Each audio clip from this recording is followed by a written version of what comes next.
Hello everyone, स्वागत है आपका एजुकेशनल मॉन्क यूट्यूब चैनल में।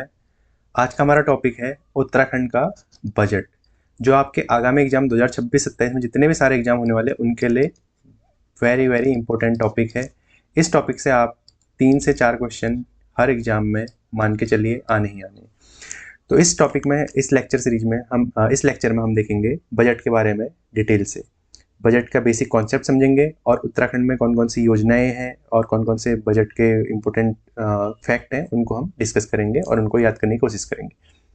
तो बजट के बारे में समझते हैं। सबसे पहले तो बजट शब्द आया कहाँ से, थोड़ा सा इसकी हिस्ट्री समझ लेते हैं। बजट जो है बेसिकली बॉगेट शब्द है, एक फ्रेंच शब्द है। फ्रेंच शब्द बॉगेट से आया है जिसका मतलब होता है चमड़े का थैला। तो हुआ क्या था, ब्रिटिश पार्लियामेंट में 1773 में एक वहाँ के जो वित्त मंत्री थे रॉबर्ट वॉलपोल करके वित्त मंत्री थे। उन्होंने क्या करा, चमड़े के बैग से डॉक्यूमेंट निकाल के वहाँ का फाइनेंशियल स्टेटमेंट बोला। यानी कि वहाँ का जो भी वित्त मंत्री ने जो पार्लियामेंट में अपना वो रखा, भाषण रखा, चमड़े के बैग से निकाला, तो वहीं से बजट करके इसका नाम आ गया। फिर आपका जैसा कि भारत क्या है ब्रिटिशर्स के अंदर रहा, तो वहीं से फिर बजट वर्ड ये प्रचलन में आया और ये अभी तक यही चलता रहा है। ठीक है, अब इसके बारे में थोड़ा सा हिस्ट्री देख लेते हैं। भारत में ब्रिटिशकालीन भारत में जो सबसे पहला बजट प्रस्तुत किया गया था वो किया गया था 1860 में। और किसने प्रस्तुत किया गया था? जेम्स विल्सन ने वायसराय के समक्ष रखा था 1860 में। फिर उसके बाद आज़ादी का समय आता है 1947। आज़ादी से जस्ट पहले एक अंतरिम सरकार होनी थी, उसमें किसने बजट पेश किया था? लियाकत अली खान ने। और आज़ादी के बाद जस्ट जो बजट पेश किया था 26 नवंबर 1947 को, किसने पेश करा था? आपका षणमुखम शेट्टी ने। ठीक है, आर के षणमुखम शेट्टी या चिट्टी, इन्होंने पहला बजट पेश किया था। ठीक है, ये तो हमने देख लिया बजट के बारे में, कॉन्टेक्स्ट देख लिया। अब देखते हैं जो संविधान में बजट का वर्णन है। नहीं, बजट नाम से नहीं है। संविधान में क्या है देखते हैं। संविधान में केंद्र के बारे में और राज्य के बजट के बारे में किस तरीके से वर्णन है वो भी देखते हैं। अनुच्छेद 112 से लेके 117 तक आपका क्या है, केंद्रीय बजट के बारे में है। और अनुच्छेद 202 से लेके 207 तक क्या है, राज्य बजट के बारे में। और संविधान में बजट नाम से वर्णन नहीं है। अनुच्छेद 112 में क्या है, बजट की जगह क्या है, वार्षिक वित्तीय विवरण नाम से, या एनुअल फाइनेंशियल स्टेटमेंट बोल सकते हैं 112 में। इसी तरीके से राज्य के लिए बजट 202 में, अनुच्छेद 202 से 207 तक, और केंद्र के लिए 112 से 117 तक। और केंद्र का जो बजट होता है वो राष्ट्रपति की अनुमति से पारित किया जाता है, और राज्य का बजट जो है वो गवर्नर के नाम पे पारित किया जाता है, यानी कि राज्यपाल के नाम पे पारित किया जाता है। अनुच्छेद 202 से 207 तक ये इंपॉर्टेंट चीज़ें हमने देख ली। अब देखते हैं उत्तराखंड सरकार का बजट। उत्तराखंड सरकार का जो सबसे पहला बजट प्रस्तुत किया था, ये प्रस्तुत किया था किसने? रमेश पोखरियाल निशंक जी ने। रमेश पोखरियाल निशंक जी ने पहला बजट प्रस्तुत करा था 2001 में, जब उत्तराखंड बना था। तो उस समय सरकार को चलाने के लिए बेसिकली जो इलेक्शन नहीं हुए थे, तो पहला बजट जो पेश करा था रमेश पोखरियाल निशंक ने करा था। और अगर निर्वाचित सरकार का पहला बजट बोले, निर्वाचित सरकार का, जब उत्तराखंड में इलेक्शन हो गए तो उसके बाद जो पहला बजट पेश करा वो किसने करा? एन.डी. तिवारी। एन.डी. तिवारी जो उस समय क्या थे, मुख्यमंत्री थे, तो उन्होंने पहला बजट पेश करा 2002-2003 के लिए। अच्छा, और इम्पोर्टेंट चीज़ ये भी आती है कि उत्तराखंड सरकार ने पहला जेंडर बजट कब पेश करा? पहला जेंडर बजट जो उत्तराखंड का माना जाता है वो माना जाता है 2007-2008 का जो बजट है, पहला जेंडर बजट माना जाता है। ठीक है, तो इस तरीके से हमने देखा है उत्तराखंड सरकार का बजट के बारे में। अब आगे देखते हैं। अब आता है हमारा बजट का सार। ये टेबल बहुत इंपॉर्टेंट है, इस टेबल के बारे में आपको पता होना चाहिए। ये आपको ये ना ये येलो जो वीडियो चल रहा है ये आप ध्यान में रखना, एग्जाम में आएगा तो एक येलो टेबल हमने पढ़ी थी, हमने येलो में ऐसे इस तरीके से पढ़ा था, इस तरीके से आप याद रख सकते हैं। ठीक है, तो ये बजट का सार है। बेसिकली ये जो मैंने डेटा उठा रखा है सारा का सारा आपका क्या है, उत्तराखंड गवर्नमेंट की जो ऑफिशियल साइट है वहाँ से मैंने उठा रखा है। वहीं ये PDF तैयार PDF ही है, उसी को मैं आपको एक्सप्लेन कर रहा हूँ। ताकि आपको जो इंपॉर्टेंट चीज़ें हैं वो पता चल रहे हैं, और जो इंपॉर्टेंट फैक्ट है जिनसे क्वेश्चन बन सकते हैं वो मैं आपको हाईलाइट करके बता रहा हूँ। ठीक है, तो देखते हैं ये टेबल बहुत इंपॉर्टेंट है। ये टेबल है क्या एक्चुअल में, ये टेबल है। इस बजट में क्या है, इसी टेबल पे सारा का सारा काम होता है। वैसे तो जो बजट का जो डॉक्यूमेंट आता है वो तो 200-300 पेज का होता है, बहुत बड़ा होता है, उतना तो समराइज करके पढ़ना बहुत टफ है। तो गवर्नमेंट ने क्या करा है, इस तरीके से क्या कर देती है, हर साल एक जिस्ट बना देती है जिससे हमें इंपॉर्टेंट चीज़ें जो एग्जाम रेलिवेंट है उतना ही हमें पढ़ना है। हमें इस पर कोई थीसिस नहीं लिखनी, पीएचडी नहीं करनी है, जितना रेलिवेंट है उतना ही पढ़ना है। तो ये क्या है, बजट का सार है। इसमें क्या है, ऊपर आपकी प्राप्तियां दे रखी हैं, यहाँ ये प्राप्तियां दे रखी हैं, फिर यहाँ पे आ जाएगी 8वें नंबर पे कुल प्राप्ति, फिर इस तरीके से कुछ व्यय आ जाएगा, फिर आपका 16वें नंबर पे कुल व्यय आ जाएगा, इस तरीके से। अब इस टेबल को समझते हैं। बेसिकली बजट में होता क्या है, आय और व्यय का विवरण। ये तो बजट है। फॉर एग्जाम्पल आपकी इनकम है 1 लाख रुपए और आपने महीने में खर्च कर दिए कितने, 90,000 रुपये। यानी कि आपकी इनकम थी 1 लाख रुपए, आपने खर्च करे 90,000 रुपये।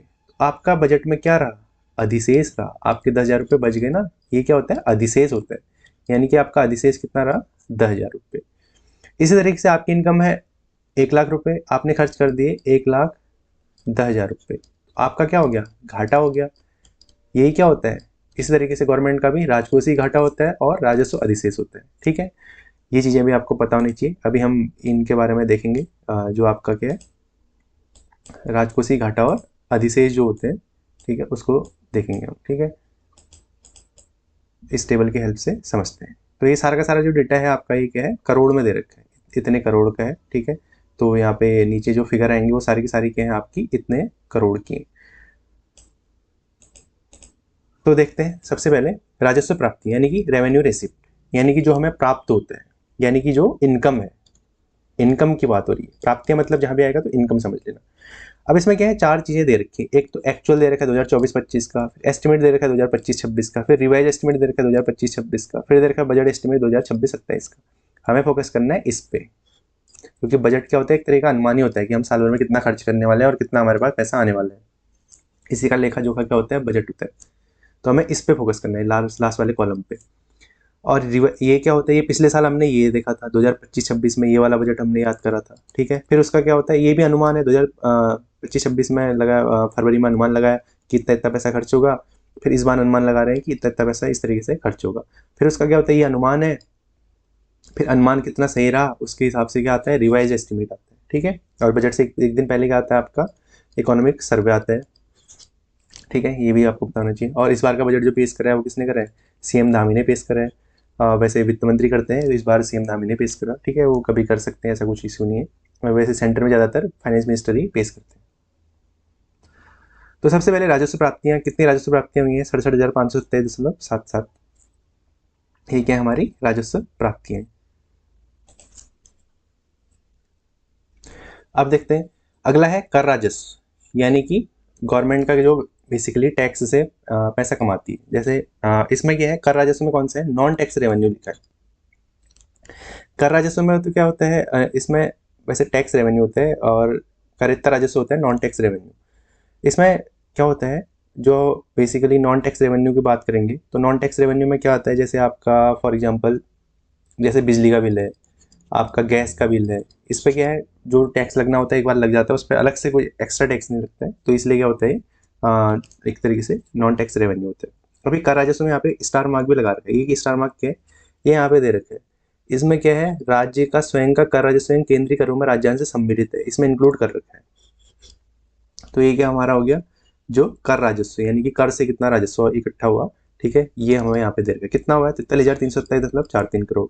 करेक्टर राजस्व यानी कि नॉन टैक्स रेवेन्यू, ये कितना हुआ, 24,198.34 करोड़।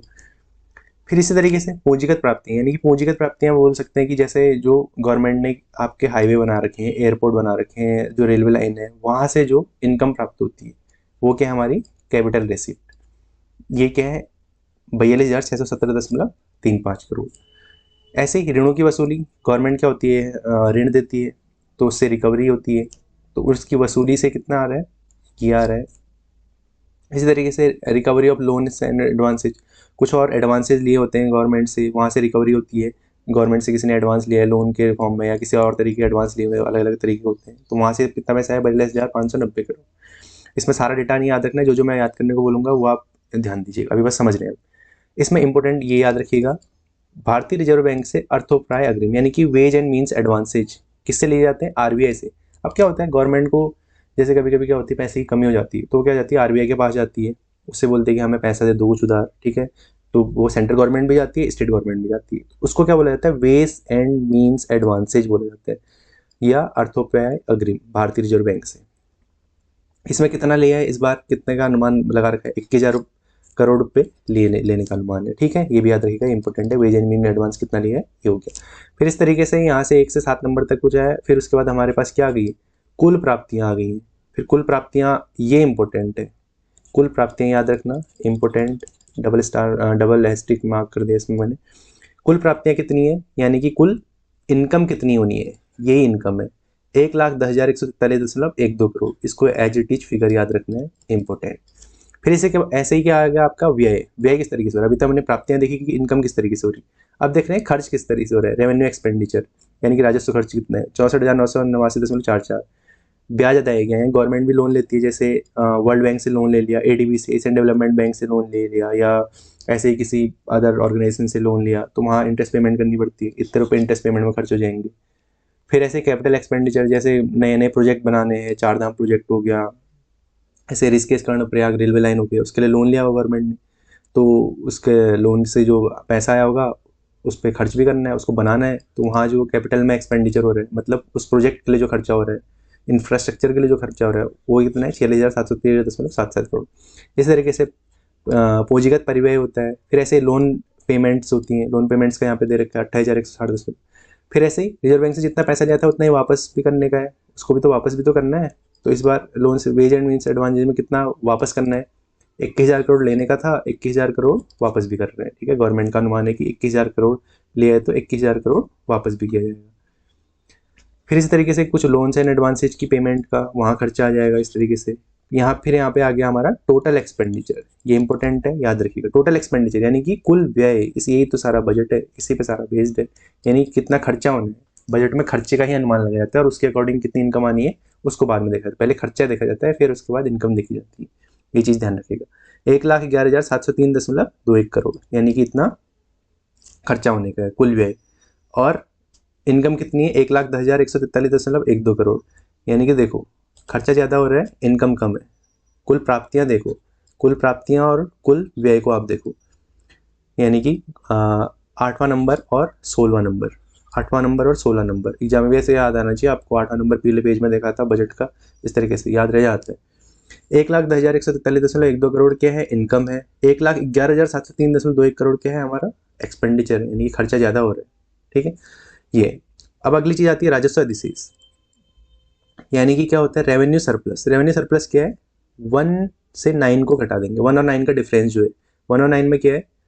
1 में देखो, 1 में क्या है? राजस्व प्राप्तियाँ हैं, राजस्व प्राप्तियों में से राजस्व व्यय को घटा देंगे, यानी कि रेवेन्यू से जो आ रहा है उसमें क्या हो रहा है? उसमें हमारा क्या हो रहा है? राजस्व प्राप्तियाँ हमारी ज़्यादा है और राजस्व व्यय हमारा कम है, तो इसलिए क्या है? अधिशेष है। अधिशेष मतलब सरप्लस, यानी कि हमारी इनकम ज़्यादा है, खर्चा कम है। 1 लाख कमा रहे हैं, 90,000 दे रहे हैं, यानी कि हमारा 10,000 बच रहा है, वही है अधिशेष, यानी कि जो बचत है 2,536.33 करोड़। अगली चीज़ है राजकोषीय घाटा, इंपॉर्टेंट है, याद रखिएगा, ठीक है। राजस्व अधिशेष भी एक बार समझ लिया, ये भी इंपॉर्टेंट मान लो, ठीक है। राजकोषीय घाटे से तो एग्जाम में क्वेश्चन बनते भी हैं, फिस्कल डेफिसिट जिसे बोला जाता है। राजकोषीय घाटा, राजकोषीय घाटा क्या होता है? सरकार का कुल व्यय, सरकार के कुल व्यय में से सरकार की कुल आय को घटा देंगे, यानी कि व्यय ज़्यादा हो रहा है, व्यय में से आय को घटाएंगे तो क्या हो रहा है? हमारा घाटा हो रहा है, यानी कि हमारा खर्चा ज़्यादा हो रहा है। यानी कि 1 लाख रुपये जो मैंने एग्जाम्पल दिया था, 1 लाख रुपये आपकी इनकम है, 1,10,000 आप खर्च कर रहे हैं, यानी कि 10,000 रुपये आप घाटे में। उसी तरीके से गवर्नमेंट भी क्या है? व्यय जो कर रही है और जो इनकम जो हो रही है उनका जो डिफरेंस होता है उसी को बोला जाता है। व्यय में कौन सा आता है? कैपिटल और रेवेन्यू दोनों लिए जाते हैं, और इनकम में आपका ऋण छोड़ के जो गवर्नमेंट लोन लेती है ना उसको हटा दिया जाता है। तो राजकोषीय घाटे में आय में जो है आपका जो इनकम जो होनी है, यानी जो प्राप्ति है उसमें से ऋण हटा दिया जाता है, यानी कि लोन हटा दिए जाते हैं। तो राजकोषीय घाटा क्या होता है? सरकारी व्यय माइनस सरकारी प्राप्तियां, और प्राप्तियों में से ऋण हटा देना है, ठीक है, ये ध्यान रखिएगा। तो राजकोषीय घाटा इस बार कितना है? 12,579.70 करोड़, ये फिगर इंपॉर्टेंट है, याद रखिएगा। फिर अगला है प्राइमरी डेफिसिट। प्राइमरी डेफिसिट से भी क्वेश्चन बनते हैं। प्रारंभिक घाटा। प्रारंभिक घाटा क्या है? 18वें नंबर में से 10वें नंबर को घटा देना। 18वां नंबर क्या है? राजकोषीय घाटा में से अगर ब्याज अदायगी है। 10वें नंबर में देखते हैं ब्याज। 10वें नंबर में क्या है? ब्याज अदायगी है, यानी कि इंटरेस्ट पेमेंट। इंटरेस्ट पेमेंट को अगर घटा देंगे राजकोषीय घाटे में से, राजकोषीय घाटे में से इंटरेस्ट पेमेंट को जब अगर आप घटा देंगे तो क्या मिल जाएगा? प्रारंभिक घाटा। प्राइमरी डेफिसिट एग्जाम में क्वेश्चन पूछा भी जाता है, प्राइमरी डेफिसिट किसे कहा जाता है। तो ये कितना है? 4650.30 करोड़। इंपोर्टेंट है, याद रखिएगा। ठीक है, इस तरीके से। अब इसमें राजकोषीय घाटे में एक ये दे रखा है SASCI। ये क्या होती है? SASCI बेसिकली जो सेंट्रल गवर्नमेंट कैपिटल इन्वेस्टमेंट के लिए जो खर्चा देती है उसकी होती है। ठीक है, उसको बोला जाता है SASCI, assistant for state for capital investment के लिए। ठीक है, इस तरीके से इसका फुल फॉर्म। ये याद नहीं रखना, बस थोड़ा सा समझाने के लिए बता दे रहा हूँ। अब देखते हैं बजट की विशेषताएं। बजट की विशेषताएं में इस बार क्या कर रखा है? नया परिवेश दे रखा है केदार और मानस नाम से। अब इसको देखते हैं। नया परिवेश, इसमें क्या है? केदार और मानस। जैसे क्या केदार खंड और मानस खंड किसमें बोला गया है? स्कंद पुराण में बोला गया है ना, केदार खंड और मानस खंड उत्तराखंड को। ठीक है, तो उसी तरीके से केदार और मानस। केदार में KEDAR सबका क्या है? नाम है, और मानस में भी MANS। बीजेपी गवर्नमेंट क्या है? थोड़ा सा एब्रीवेशन पे बहुत ज़्यादा फोकस करती है। अलग अलग तरीके की योजनाएं जैसे होती हैं, जैसे मनरेगा का जी राम जी कर दिया तो उसका भी कुछ एक्रोनिम होता है। इस तरीके से ऐसे कुछ अच्छे बनाती है, तो उसी के हिसाब से हमें तैयार किया गया केदार और मानस। तो इसमें याद रखना है, इनको एज इट इज याद रखना पड़ेगा आपको। के से कौशल विकास, ई से इकोलॉजी संवर्धन, डी से धरोहर संरक्षण, ए से अवसंरचना निर्माण यानी कि इंफ्रास्ट्रक्चर का निर्माण, आर से रिवर्स माइग्रेशन। माइग्रेशन पे बहुत फोकस कर रही है, याद रखिएगा।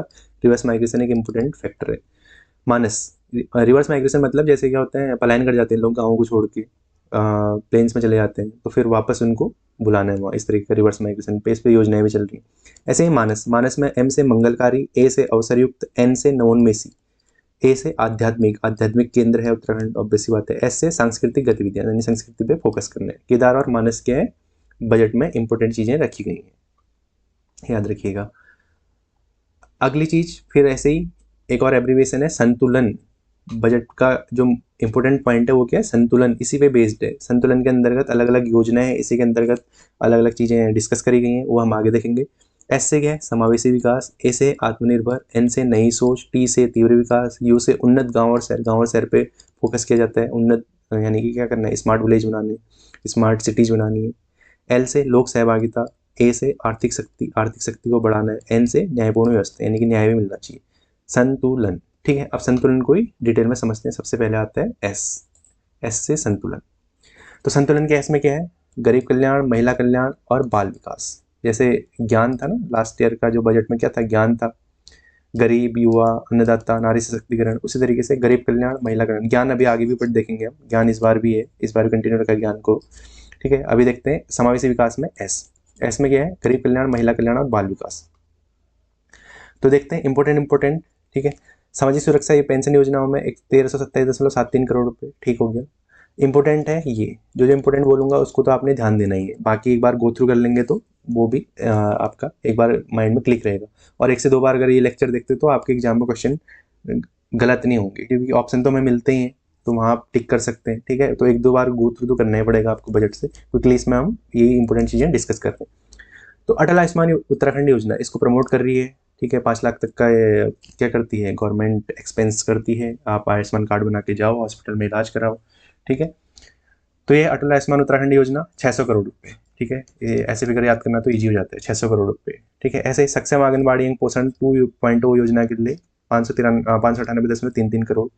तो ज़्यादा इंपॉर्टेंट नहीं है। हाँ, EWS आवासों में अनुदान है तो 25 करोड़। EWS आवास के लिए 25 करोड़ दिए जा रहे हैं। ठीक है, यानी कि क्या है? आवास की मतलब उसके लिए ग्रांट दिया जा रहा है, एक तरीके से सब्सिडी टाइप का बोल सकते हैं। 25 करोड़। राज्य खाद्यान्न योजना के अंतर्गत 25 करोड़। प्रधानमंत्री पोषण मिशन हेतु 149.45 करोड़।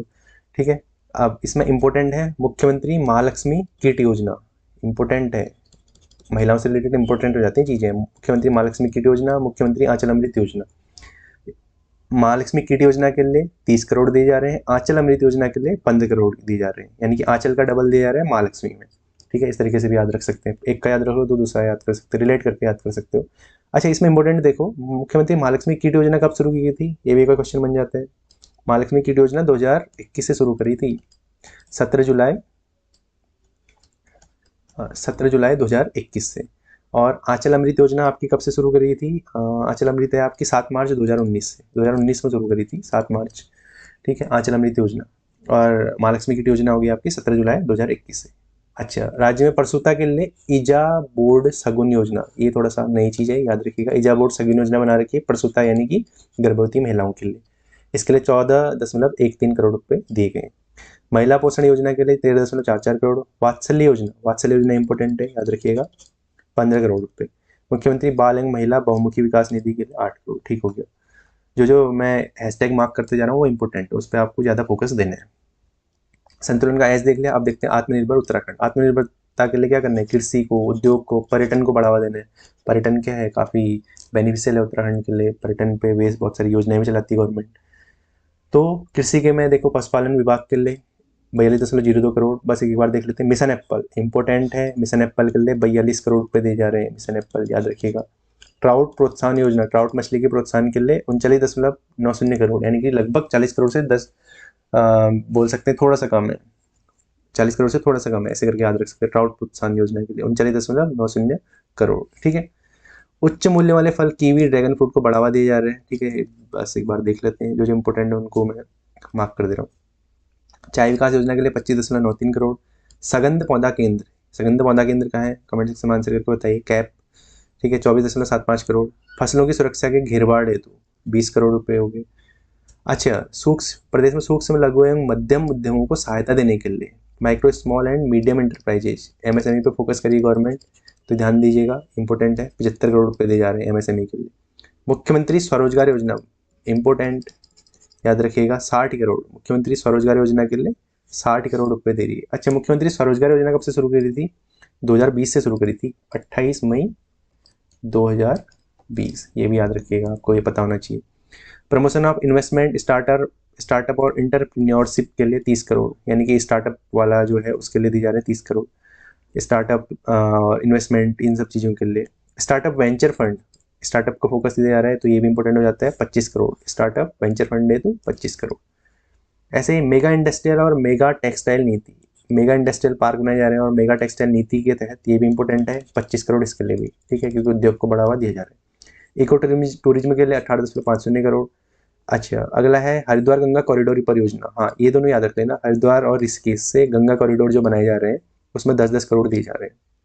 सरयू और अन्य रिवर फ्रंट योजनाओं के लिए 10 करोड़, मतलब जो रिवर्स से रिलेटेड है, हरिद्वार गंगा कॉरिडोर और ऋषिकेश गंगा कॉरिडोर 10-10 करोड़, और सरयू और अन्य रिवर फ्रंट के लिए 10 करोड़। इनको तो याद कर सकते हो इस तरीके से, सेम ही है सब में। फिर है संतुलन का, हम पहुंच गए एन में, एस और ए देख लिया। एन में नई सोच में क्या क्या है? संस्कृत पाठशालाओं हेतु 28 करोड़ रुपए दिए जा रहे हैं। अच्छा, ये थोड़ा सा याद रख लीजिएगा, संस्कृत पाठशालाओं ये तो 28 करोड़ हो गया। फिर खनन सर्विलांस योजना के लिए 24.5 करोड़, ठीक है। विद्यालय शिक्षा विभाग के अंतर्गत छात्रवृत्ति, हाँ ये वाला छात्रवृत्ति वाला, विद्यालय शिक्षा विभाग के अंतर्गत 15 करोड़ और उच्च शिक्षा विभाग के अंतर्गत छात्रवृत्ति के लिए 15-15 करोड़ दिए जा रहे हैं। चाहे हायर एजुकेशन हो चाहे स्कूल एजुकेशन हो, दोनों के लिए 15-15 करोड़ दिए जा रहे हैं, ये इस तरीके से याद रख लीजिएगा।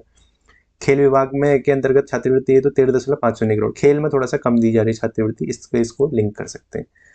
अच्छा, उद्यमिता कौशल नवाचार योजना के अंतर्गत, ठीक हो गया, 7.11। राजकीय महाविद्यालयों में ई ग्रंथालय, जो नई चीज़ है उसको ध्यान दीजिएगा। ई ग्रंथालय के लिए 7 करोड़ रुपये। लैब ऑन व्हील्स, यानी कि जो लैब्स हैं उनको व्हील्स के थ्रू, यानी कि जो गाड़ियों के अंतर्गत लैब जो इस्टेब्लिश की जा रही है उसके लिए 4 करोड़, इंपॉर्टेंट है, याद रखिएगा। डेटा सेंटर के सुदृढ़ीकरण के लिए 65 करोड़ हो गया। सूचना प्रौद्योगिकी के लिए 47.50 करोड़ हो गया। हाँ, पहाड़ी शहर में नगर निकायों को स्मार्ट सिटी, जो नगर निकाय हैं उनमें स्मार्ट सिटी में विकसित करने के लिए 30 करोड़ रुपए। साइबर सिक्योरिटी, हाँ साइबर फ्रॉड होते रहे, याद रखिएगा, इंपॉर्टेंट है, 15 करोड़ रुपए साइबर सिक्योरिटी के लिए। और एआई पे भी फोकस करिए गवर्नमेंट, इमर्जिंग टेक्नोलॉजी और एआई के लिए, बस थोड़ा सा देख लेना है इसको। 11.50 करोड़, लगभग 12 करोड़ है एआई के लिए लगभग 12 करोड़। अच्छा, शहरी क्षेत्रों में पैदल मार्ग, ठीक हो गया, 10 करोड़। वैज्ञानिक विधि प्रयोगशाला हो गया, ठीक है। पैक्स के कंप्यूटरीकरण हेतु 5.67 करोड़, ठीक हो गया। जनपदों में केंद्रीकृत रिकॉर्ड रूम बनाए जा रहे हैं, सेंट्रलाइज्ड रिकॉर्ड रूम, जिनमें सारे रिकॉर्ड रखे जाएंगे, इसके लिए 10 करोड़ दिए जा रहे हैं, थोड़ा सा ये भी ध्यान रखिएगा। अगला है इंपॉर्टेंट यूनिफॉर्म सिविल कोड। हाँ ये इंपॉर्टेंट है, मोस्ट इंपॉर्टेंट है uniform civil code UCC. UCC के लिए कितने रुपए दे रखे हैं? 5 करोड़ रुपए दे रखे हैं। यूसीसी कौन से आर्टिकल में संविधान में? अनुच्छेद 44 में। नीति निर्देशक तत्वों के अंतर्गत आता है, या डीपीएसपी बोल सकते हैं। जो मैं हैशटैग मार्क कर रहा हूँ ना, उनको आप नोट भी करते चलिए, वो बहुत ज़्यादा इंपॉर्टेंट है। इसका मैं पीडीएफ दे दूंगा, आप पीडीएफ में भी देख सकते हैं बाकी जो योजना है। ठीक है, हम इंपॉर्टेंट को फटाफट से डिस्कस करते हैं, वरना लेक्चर ज़्यादा लंबा हो जाएगा। संतुलन में फिर तीव्र विकास यानी कि फास्ट डेवलपमेंट इंपॉर्टेंट है। PMGSY प्रधानमंत्री ग्रामीण सड़क योजना के अंतर्गत 1050 करोड़ बहुत इंपॉर्टेंट है, याद रखिएगा। गड्ढा मुक्त सड़क बनानी है, इसके लिए बहुत रुपए दिए जा रहे हैं वैसे 400 करोड़, ये भी याद रख लो। ठीक है, नागरिक उड्डयन विभाग, ठीक है। नंदा देवी राजजात मोस्ट इंपॉर्टेंट, इस बार नंदा देवी राजजात हो रही है 12 साल बाद, मोस्ट इंपॉर्टेंट है। 25 करोड़ रुपए दिए जा रहे हैं नंदा देवी राजजात के लिए। ये नंदा देवी राजजात का एक पिक है, कासमा गांव से होमकुंड तक की जो यात्रा होती है। ठीक है, पैदल यात्रा सबसे ऐतिहासिक तरीके की यात्रा होती है। नंदा राजजात यात्रा इस बार होने वाली है। ठीक है, इसके लिए रजिस्ट्रेशन भी चल रहे हैं अभी, कर सकते हैं, सितंबर के आसपास होती है, अभी पार्टिसिपेट कर सकते हैं। अगली चीज, संतुलन में आप पहुंच गए यू में। संतुलन में यू उन्नत शहर और गांव का विकास इंपोर्टेंट। विकसित भारत जी राम जी विधेयक आया था, इंपोर्टेंट है। मनरेगा का ही नाम बदल के विकसित भारत जी राम जी बना दिया है, याद रखिएगा। फिगर 705.25 करोड़, ठीक हो गया, ये याद रखना है। अगला याद रखिएगा वाइब्रेंट विलेज, यानी कि क्या है, जो हमारे बॉर्डर इलाकों में जो विलेज है जहाँ इनका डेवलपमेंट करना है, ताकि हमारी जो आर्म्ड फोर्सेज हैं उनको हेल्प मिले, जो हमारी सेना है उसको हेल्प मिले। तो जो बॉर्डर के जो गांव है उनको विकसित करना है, उसके लिए वाइब्रेंट विलेज प्रोग्राम के लिए 40 करोड़, याद रखिएगा, इंपॉर्टेंट है। अगला इंपॉर्टेंट है नगरीय अवस्थापना की सुदृढ़ीकरण, ये सब आप पढ़ लेना, मैं पीडीएफ डालूंगा आपका टेलीग्राम में, वहाँ से आप देख लेना। जो इंपॉर्टेंट है मैं सिर्फ उनको बता रहा हूँ। लोक सहभागिता, अगला पढ़ गए, संतुलन में हम पहुंच चुके हैं एल तक, यानी कि लोक सहभागिता। आईटी के डेवलपमेंट के लिए, सूचना प्रौद्योगिकी के लिए 25 करोड़, डेटा सेंटर के सुदृढ़ीकरण के लिए 40 करोड़, एआई मिशन के लिए 13 करोड़, अभी हमने देखा था एआई मिशन से। अच्छा, इंपॉर्टेंट विज्ञान केंद्र चंपावत में जो खुल रहा है उसके लिए 20 करोड़ रुपए, और एआई वाला भी याद रखना, ये दोनों इंपॉर्टेंट। अगला है हमारा संतुलन। संतुलन में आप पहुंच चुके हैं, आगे हम LA तक पहुंच चुके हैं। आर्थिक शक्ति, आर्थिक शक्ति में सबसे पहले Rispana Bindal elevated utility shifting. Rispana Bindal क्या है? एलिवेटेड यूटिलिटी शिफ्टिंग, ये परियोजना है, 350 करोड़, ये भी थोड़ा याद रख लीजिएगा, जो नई चीज़ आती है उनको फोकस करना है। प्रधानमंत्री ग्राम सड़क योजना अभी हमने देखा था, 1050 करोड़। स्टार्टअप वेंचर फंड के लिए 25 करोड़ हमने देखा था, ये सब रिपीट हो रहे हैं। ठीक है, वो अलग, वहाँ क्या था, वहाँ अलग तरीके, एक ही चीज़ है जो जैसे आर्थिक शक्ति में भी आ जाएगा, कुछ नारी वाले में भी आ जाएगा, इस तरीके से चीज़ें थोड़ा सा मिक्सअप हो रही है। अच्छा, ये बार बार रिपीट हो रही है तो आपको याद भी रहेगा। सूक्ष्म लघु एवं मध्यम उद्यमों के लिए 75 करोड़, MSME की बात हो रही है। मेगा इंडस्ट्रियल एवं मेगा टेक्सटाइल नीति के तहत 25 करोड़ जो टेक्सटाइल पार्क बनाए जा रहे हैं, इंडस्ट्रियल पार्क बनाए जा रहे हैं, इंपॉर्टेंट। इको टूरिज्म के लिए 18.50 करोड़, इको टूरिज्म को बढ़ावा दिया जा रहा है ताकि पॉल्यूशन कम किया जा सके। प्रमोशन ऑफ इन्वेस्टमेंट, स्टार्टअप और एंटरप्रेन्योरशिप के लिए 30 करोड़। मुख्यमंत्री स्वरोजगार योजना इंपॉर्टेंट, अभी हमने देखा था, 60 करोड़ रुपए दिए जा रहे हैं। मुख्यमंत्री स्वरोजगार योजना कब की है? कमेंट सेक्शन में आंसर करके बताइए, अभी मैंने बता रखा है। अब संतुलन में अगला है न्यायपूर्ण व्यवस्था। अब न्याय की बात हो रही है, पुलिस आवास हेतु 100 करोड़, ठीक है। हाँ, state disaster response force SDRF, जैसे क्या होती है, कोई भी आपदा आती है तो उत्तराखंड में SDRF एक्टिवेट होती है। SDRF और NDRF ये दोनों मिलकर काम करते हैं, 10 करोड़ रुपये, ये याद रखिएगा। और अगला है उत्तराखंड न्यायिक एवं विधिक अकादमी, ठीक है, इसके लिए भी 6.96 करोड़, ठीक है, बहुत ज़्यादा इंपॉर्टेंट नहीं है।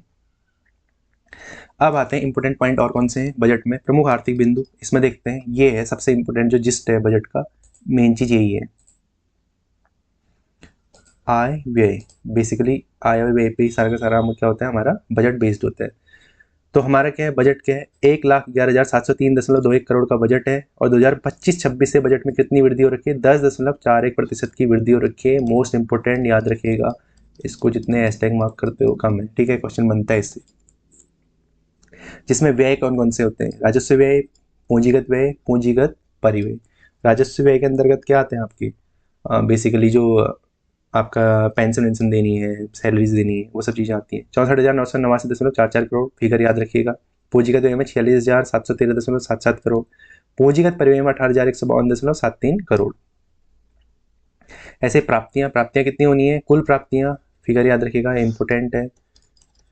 1,10,143.12 जो हमने टेबल में देखा था ना, वही हम दोबारा से पढ़ रहे हैं। ये वाला पेज इंपोर्टेंट है, ये वाला पेज पूरा का पूरा आपका इंपोर्टेंट है। इसमें प्राप्तियां हो रही हैं 1,10,143.12 करोड़। राजस्व प्राप्तियां 67,527.77 करोड़। पूंजीगत प्राप्तियां 42,617.35 करोड़। ये वाला पेज मोस्ट इंपोर्टेंट है, इसी से क्वेश्चन बनते हैं। ये व्यय और प्राप्तियां, और ये जो व्यय होता है ना, इसी पे सारा बजट होता है। 1,11,703.21 करोड़, पिछले साल से 10.41% की वृद्धि। ठीक है, अगली चीज देखते हैं। अच्छा, रुपया आता कैसे और जाता कैसे, कौन कौन से मद में जाता है, कौन कौन से इंपोर्टेंट सेक्टर हैं, कहाँ से आता है कहाँ जाता है, वो देखते हैं। तो निधि का प्रवाह अभी देख रहे हैं हम। रुपया आता कैसे यानी कि प्राप्तियां कहाँ से होती हैं। सबसे ज़्यादा पैसा आता है स्वयं का कर राजस्व। सबसे ज़्यादा पैसा कहाँ से आता है, स्वयं के कर राजस्व से आता है। 28.85%, यानी कि 100 रुपये इनकम है तो 100 रुपये में से 28.85 रुपये कहाँ से आते हैं, हमारे स्वयं के कर राजस्व से, यानी कि जो कर आता है, जो कर इकट्ठा किए जाते हैं। दूसरे नंबर पे आता है आपका लोक ऋण। लोक ऋण क्या, दूसरे नंबर पे आता है आपका लोक ऋण 24.04%। पहले नंबर पे आता है स्वयं के कर राजस्व से, दूसरा लोक ऋण जो लोन ले जाते हैं वहां से पैसा मिलता है 24.04%, यानी कि 24 रुपये 4 पैसे लोक ऋण से मिलते हैं। तीसरे नंबर पे आता है आपका 20.59% केंद्रीय सरकार से जो ग्रांट मिलती है, सेंट्रल गवर्नमेंट जो ग्रांट देती है। तो 1 2 3 याद रखिएगा कहाँ कहाँ से पैसा आता है। अगला, पैसा जाता कहाँ है, रुपया जाता है कहाँ है, यानी कि खर्चा कहाँ होता है। अभी हमने देखा आता कहाँ से, यानी कि इनकम कहाँ से होती है, आप खर्चा देखते हैं। खर्चे में सबसे बड़ा खर्चा होता है 25.45% का जो खर्चा है वो है वेतन भत्तों में। ठीक है, वैसे तो 26.95 भी है, ये अन्य अन्य व्यय के अंतर्गत, इसके अंतर्गत बहुत सारी चीज़ें आती हैं। वैसे नंबर 1 ये होना चाहिए, बट लेकिन क्या है, अगर एग्जाम क्वेश्चन इस तरीके से बनता है, वेतन भत्ते मजदूरी, सबसे ज़्यादा खर्चा कहाँ होता है, वेतन भत्ते मजदूरी, निवेश ऋण, सहायक अनुदान, इस तरीके से क्वेश्चन बन जाते हैं। तो ध्यान रखिएगा, सबसे ज़्यादा तो अन्य व्यय होते हैं। अन्य व्यय में बहुत सारे व्यय आते हैं, मिसलेनियस व्यय होते हैं, पहले नंबर में वो ये आता है। लेकिन अगर देखा जाए तो वैसे वेतन भत्ते वाला सबसे ज़्यादा खर्चीला है, वेतन भत्ता। वेतन भत्ते के बाद आता है आपका 25.45% के बाद आपका आता है 12.49% का क्या है, पेंशन वाला। पेंशन में, हाँ, 12.45% पेंशन में भी काफ़ी खर्चा होता है। ठीक है, और जो निर्माण कार्य होते हैं, वृहद निर्माण कार्य, उसमें भी काफ़ी खर्चा होता है। ठीक है, ये भी ध्यान दीजिएगा, पेंशन में भी खर्चा होता है और वेतन भत्ते जो दिए जाते हैं उसमें भी खर्चा होता है। ठीक है, ये ध्यान देना। वेतन भत्ते वाला ध्यान देना, 25.45%। ये क्वेश्चन में बना है, वेतन भत्ते मजदूरी में कितना खर्चा आता है। ठीक है, और पेंशन में कितना आता है, 12.45%। ठीक है, अगली चीज देखते हैं। हाँ, अब देखते हैं FRBM अधिनियम। जो FRBM अधिनियम होता है, इसको बोला जाता है physical responsibility and budget management act. इसमें ये कब आया था, FRBM एक्ट आया था आपका 2003 का। इसके तहत जो होना चाहिए, राजस्व राजकोषीय जो घाटा होता है किसी भी गवर्नमेंट का, वो कितना होना चाहिए, 3% की सीमा के अंतर्गत होना चाहिए। तो उत्तराखंड का रहा है, बिल्कुल रहा है, 3% की सीमा के अंतर्गत है राजकोषीय घाटा। राजस्व आधिक्य रहा है, हाँ। राजस्व में क्या हमने देखा था ना, जो टेबल में राजस्व आधिक्य आया था। लोक ऋण GSDP के 32.50% की सीमा के अंतर्गत होना चाहिए, हाँ, ये बिल्कुल सही है, ये भी इंपॉर्टेंट है। इन तीनों चीजों को याद रखिएगा। अगली चीज, प्रमुख पूंजीगत योजना। अब योजना को देख लेते हैं फटाफट से, इंपॉर्टेंट वाली। अभी हमने जो डिस्कस करी थी उन्हीं में कुछ कुछ रिपीट भी हो जाएंगी। ये प्रमुख पूंजीगत यानी कि माध्यमिक शिक्षा विभाग को कितना दिया, उच्च शिक्षा विभाग को कितना दिया, ये सब चीजें एक बार आप, मैं वो डाल दूंगा, PDF डाल दूंगा, वहां से देख लेना। ठीक है, ये मोटा मोटा एक बार बस नजर मार लो इसमें। इसमें पशुपालन विभाग का याद रख लेना, 47 करोड़ रुपए पशुपालन विभाग को दिए जा रहे हैं। ठीक है, और औद्योगिक विकास पे फोकस दिया जा रहा है तो 74 करोड़ रुपए, ये भी थोड़ा सा याद रख लेना। ठीक है, और इसमें इंपॉर्टेंट वैसे एक बार बस गो थ्रू कर लेना, इसमें इंपॉर्टेंट यही है, पशुपालन विभाग, औद्योगिक और नई योजना। हाँ, अब इसमें देखते हैं इंपॉर्टेंट चीजें, ये नई योजनाओं के बारे में। कुंभ मेला इंपॉर्टेंट है। कुंभ मेले के लिए कितने रुपए दिए जा रहे हैं, 1027 करोड़ रुपए कुंभ मेले के लिए दिए जा रहे हैं, इंपॉर्टेंट है, याद रखिएगा। विकसित भारत जी राम जी, अभी हमने देखा था 705.25 करोड़ रुपए, इंपॉर्टेंट है। ठीक है, अगली चीज पर्यटन विकास, पर्यटन को बढ़ावा देने के लिए 100 करोड़ रुपए खर्च किए जा रहे हैं पर्यटन विकास के लिए। हरिद्वार गंगा कॉरिडोर और इसके गंगा कॉरिडोर अभी हमने देखा था 10-10 करोड़ रुपए दिए जा रहे हैं। और महक क्रांति इंपॉर्टेंट, याद रखिएगा, महक क्रांति के लिए 10 करोड़ रुपए दिए जा रहे हैं। हाउस ऑफ हिमालयाज इंपॉर्टेंट, याद रखिएगा, हाउस ऑफ हिमालयाज के लिए 5 करोड़ रुपए दिए जा रहे हैं। जो हाउस ऑफ हिमालयाज करके उत्तराखंड जो अपने प्रोडक्ट सेल करते हैं, पहले ग्राम्यश्री और आपका हिमाद्री नाम से बेचे जाते थे। और सरयू और अन्य रिवन फ्रंट अभी हमने देखा था 10 करोड़ रुपए। और इम्पोर्टेंट पुस्तकालय निर्माण हेतु 5 करोड़ रुपए, ठीक है, ये याद रखिएगा। देखो ज्ञान अभी हमने डिस्कस करा था, ज्ञान इस बार भी इंक्लूड कर रखा है गवर्नमेंट ने। तो ज्ञान से क्या है, जी से गरीब कल्याण, वाई से आपका युवा हो गया, जी से गरीब कल्याण, वाई से युवा हो गया, ए से अन्नदाता हो गया, एन से नारी शक्ति हो गया। जी से गरीब कल्याण, वाई से युवा हो गया, ए से अन्नदाता हो गया, एन से नारी सशक्तिकरण। ज्ञान याद रखिएगा, ज्ञान में जी का फुल फॉर्म पूछ सकता है, वाई का पूछ सकता है, ए का पूछ सकता है, एन का पूछ सकता है, ठीक है। इसी में आप इम्पोर्टेंट चीज़ें वही इम्पोर्टेंट चीज़ें जो हैं उसको और फिर से देखते हैं। अन्नपूर्ति योजना के लिए 1300 करोड़, याद रख लेगा। अन्नपूर्ति योजना जो नहीं कुछ दिखती है ना वो इंपॉर्टेंट हो जाती है, क्वेश्चन बन जाते हैं उससे। आवास योजना, ये सब चीज़ें। ईडब्ल्यूएस आवास हेतु 25 करोड़ हमने देखा ही था। अच्छा हाँ, एक ये देख लो, परिवहन निगम में बसों की निर्धारित श्रेणी में यात्रियों को निःशुल्क यात्रा कराने के लिए 42 करोड़ रुपये। निःशुल्क यात्रा करते हैं तो उससे लोड आता है गवर्नमेंट पे। जो हमारी क्या है परिवहन निगम की बसें, 42 करोड़ रुपये। और दैवीय आपदा, दैवीय आपदा तो इम्पोर्टेंट है ही, दैवीय आपदा आती रहती है, उसके पुनर्वास के लिए, प्रभावित परिवारों के पुनर्वास के लिए 25 करोड़ रुपये। युवा कल्याण, युवाओं के लिए योजना इंपॉर्टेंट है। स्वरोजगार योजना अभी हमने देखी थी 60 करोड़ रुपये। पलायन रोकथाम योजना इंपॉर्टेंट, याद रखिएगा, इसके लिए 10 करोड़ रुपये दिए जाते हैं। रिवर्स माइग्रेशन जो केदार में भी था ना, आर का केदार में, आर का मतलब क्या, रिवर्स माइग्रेशन यानी पलायन को रोकना है। पलायन रोकथाम योजना कब आई थी, ये भी इंपॉर्टेंट है, 2020 में आई थी।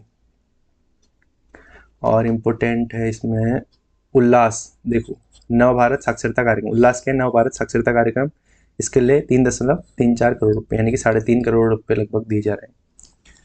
अगला देखते हैं अन्नदाता। अन्नदाता यानी ट्राउट प्रोत्साहन योजना इंपॉर्टेंट है, अभी हमने डिस्कस भी करा था। 39.90 करोड़ रुपये, 40 करोड़ से थोड़ा सा कम। House of Himalayas 5 crore. Mission apple 42 crore देखा था हमने। मत्स्य संपदा योजना के लिए 12.43 करोड़, ये भी थोड़ा सा याद रखिएगा। मिलेट मिशन, मिलेट को प्रोत्साहन दिया जा रहा है, इंपॉर्टेंट है, याद रखिएगा। मिलेट मिशन के लिए 12 करोड़ रुपए दिए जा रहे हैं। प्रधानमंत्री मत्स्य संपदा योजना, प्रधानमंत्री मत्स्य संपदा योजना इंपॉर्टेंट है, 2025 से ये लागू हुई थी। ये इसका सन भी याद रखिएगा, 2025 से इस पे फोकस दिया जा रहा है। मत्स्य संपदा योजना में मछली पालन, ये सब चीज़ें जिससे आय बढ़ाई जाए। 160.13 करोड़ इंपॉर्टेंट है, याद रखिएगा। अगला नारी सशक्तिकरण, नारी से संबंधित चीज़ें तो इंपॉर्टेंट रहती हैं। नंदा गौरा योजना, नंदा गौरा योजना के अंतर्गत 220 करोड़ रुपए इंपॉर्टेंट है, याद रखिएगा। दिया जाता है ना, इसमें 12th पास करने पर रुपए दिए जाते हैं, 51,000 रुपये समथिंग, ठीक है। 220 करोड़ रुपए इसमें। प्रधानमंत्री मातृत्व वंदना योजना 43.78 करोड़, ठीक है। और इसमें इंपॉर्टेंट नंदा गौरा हो गया, महालक्ष्मी किट और आपका आंचल अमृत, ये तो इंपॉर्टेंट नहीं। महालक्ष्मी किट और आंचल अमृत अभी हमने देखा भी था। महालक्ष्मी किट के लिए 30 करोड़, आंचल अमृत के लिए उसका आधा यानी कि 15 करोड़ दिए जा रहे हैं। अच्छा, इसमें एक हाँ ये देख लेना, निराश्रित विधवाओं की पुत्रियों के विवाह हेतु 5 करोड़, थोड़ा सा अलग से ये 5 करोड़ इसके लिए दिए जा रहे हैं, ये भी थोड़ा सा ध्यान रखिएगा। और अल्पसंख्यकों के लिए भी योजना इंपोर्टेंट हो जाती है। मुख्यमंत्री अल्पसंख्यक मेधावी बालिका प्रोत्साहन योजना के अंतर्गत 3.76 करोड़ रुपये, ठीक है। और ईजाबोई सगुन योजना के लिए 14.13 करोड़ रुपये। प्रसूता के लिए अभी हमने देखा था, ऊपर भी डिस्कस करा था। इसमें इंपॉर्टेंट है महिला स्पोर्ट्स कॉलेज जो चंपावत में खुल रहा है, उसके लिए पैसे दिए जा रहे हैं 10 करोड़ रुपये। गंगा गाय महिला डेयरी विकास के अंतर्गत 5 करोड़ रुपये। अच्छा, ये सेक्टर वार स्थिति दे रखी है। आय व्यय का अनुमान दे रखा है 26-27 में। सामान्य सेवाएं, सामाजिक सेवाएं, आर्थिक सेवाएं, सैनिक आयोगों का अनुदान जो है ये बहुत ज़्यादा इंपॉर्टेंट नहीं है। अच्छा, अब आता है स्टेट की जीएसडीपी, सकल घरेलू उत्पाद राज्य का प्रचलित भावों पर। 2024-25 में कितना रहा था, 3,47,000 करोड़ रहा था। 2025-26 में 3,81,000 करोड़ रहने वाला है। यहाँ पे इसका ये डेटा भी दे रखा है, 3,81,889 करोड़ रुपये 2025-26 में अनुमान है, ठीक है। नहीं, अनुमान ये एक्चुअल एस्टिमेट है, मतलब ये इतना रहेगा, इतना रहा था 2025-26 में। 2026-27 का अगले साल आएगा 3,81,000 करोड़, यानी कि जीएसडीपी, उत्तराखंड की जीएसडीपी कितनी है, 3,81,000 करोड़। याद रखिएगा, एग्जाम में डायरेक्ट क्वेश्चन बनेगा 2025-26 में। 2024-25 में पूछ सकता है 3,47,000 करोड़। राज्य की अर्थव्यवस्था में प्रति व्यक्ति आय का तुलनात्मक ग्राफ दे रखा है यहाँ पे। ब्लू वाला आपका इंडिया का है, रेड वाला उत्तराखंड का है। तो उत्तराखंड की प्रति व्यक्ति आय भारत से ज़्यादा है, ये क्वेश्चन तो यही बन जाते हैं। 2,73,921 रुपये प्रति व्यक्ति आय है, और भारत में 2,19,575 है 2025-26 में, इतनी रही है। ठीक है, अगला इम्पोर्टेंट, मोस्ट इम्पोर्टेंट, उत्तराखंड की अर्थव्यवस्था में जो आपके घटक रहते हैं, कौन कौन से, प्राथमिक, द्वितीयक और तृतीयक क्षेत्र के इम्पोर्टेंट है। एज इट इज याद रखना है। प्राथमिक क्षेत्र में 9.59%, प्राथमिक प्राइमरी सेक्टर, द्वितीय क्षेत्र में 39.95%, सेकेंडरी, तृतीय क्षेत्र यानी कि tertiary sector 50.46%। As it is याद रखिए, बहुत इंपॉर्टेंट है, ये डायरेक्ट क्वेश्चन बनता है। प्राइमरी सेक्टर में 9.59%, द्वितीय क्षेत्र में यानी कि सेकेंडरी में 39.5%, तृतीय क्षेत्र में 50.46%, यानी कि तृतीय क्षेत्र में यानी टर्सरी सेक्टर।